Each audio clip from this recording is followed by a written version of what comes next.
It's been a good year for the team because no one here, the train shark guys there were just telling me they haven't had a lot of racing, whereas you guys, you've been racing everywhere. Yeah. In Europe. Yeah, we have actually. This has been my first UK race I've been at this year because Julian did the Lincoln. No, we've been travelling around. This last 6 weeks have been pretty busy with Tour of Norway, Ronde de Loire, Tour de Montbéliard last week. So it's been Had some wins. It's been good. It's always good to get your hands in the air. Well, you know how tough the Nationals is. It's a bit like the Tour de France compared to other tours and stuff. It's up there. Yeah. Your guys all good. I mean, I know that Jack's been racing for GB. Yeah. He seems to be in good form with that.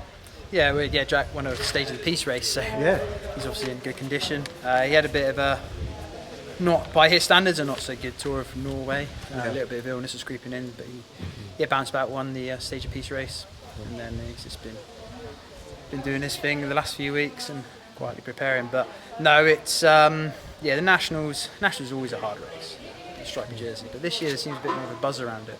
Yeah. And I think, chatting to some of the lads in the car coming up, and it's like, because normally it's 50-50 with the World Tour riders. They're like, I'm not doing the tour, I'm just here.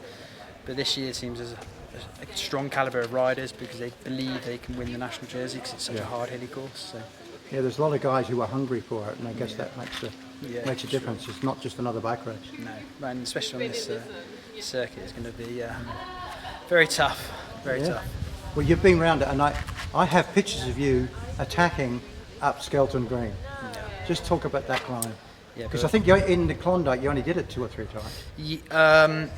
I think it's like 3 or 4 times, but the pictures you would have got was coming into the finish. So we had the finish was a totally different place. So where it is on the course, it's just going to be hellish. Because I think the World Tour guys will stamp their authority very early on the race, and then because they don't want the chance, stay safe.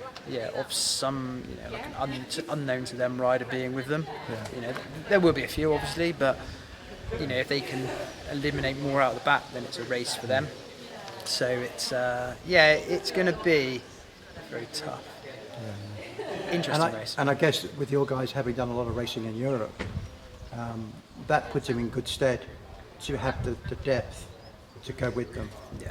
I mean, we did a race last week in France, which was pretty much an identical replica of this course.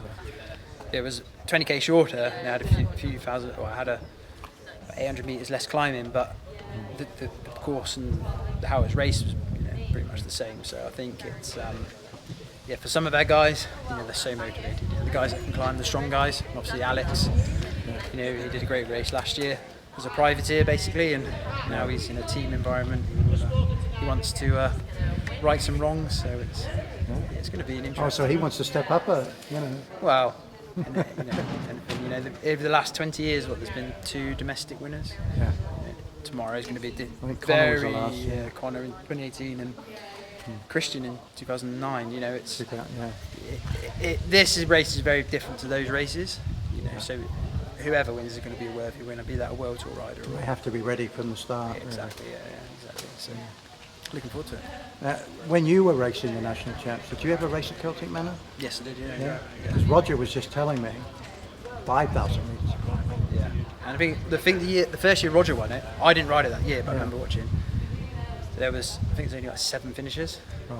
There was very few finishes. I predict only 15 will finish tomorrow.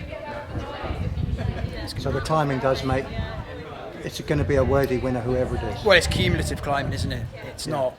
It's climbing. not a long mountain. No, and I think that I honestly believe that even the domestic riders, they can race this for 2 hours. Yeah. But the World Tour guys have got that extra. They can just keep going. National beast, you don't have the best of the best there. Even from Europe, even from the UK side, you don't have. It's not like a national A where everyone's there. No. They've got so much strength and depth. You've got guys coming up, Dauphiné, Swiss.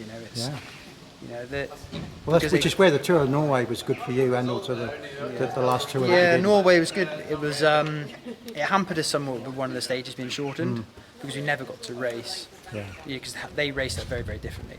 It was 100k. They just went flat out and started at the bottom of a long climb. So and it was cold, there was snow everywhere. So we didn't really get the most out of that. At that stage, Zeb did really well. The next day, he'd been in the breakaway until 2.5 k to go. It's not just about Alex and Jack. No, it's never all about Alex and Jack. There's, I think.